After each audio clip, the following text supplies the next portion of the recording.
जाती धर्मासाठी आला मानव जातीसाठी स्वर्ग सोडून धरतीवरती अवतरला प्रभु मनुष्य रूपी राष्ट्राच्या या चार दिशी येशूचे नाव घुमणार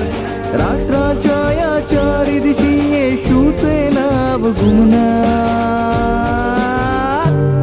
महाराष्ट्र बहरणार महाराष्ट्र बहरणार महाराष्ट्र बहरणार महाराष्ट्र बहरणार महाराष्ट्र बहरणार महाराष्ट्र बहरणार महाराष्ट्र बहरणार महाराष्ट्र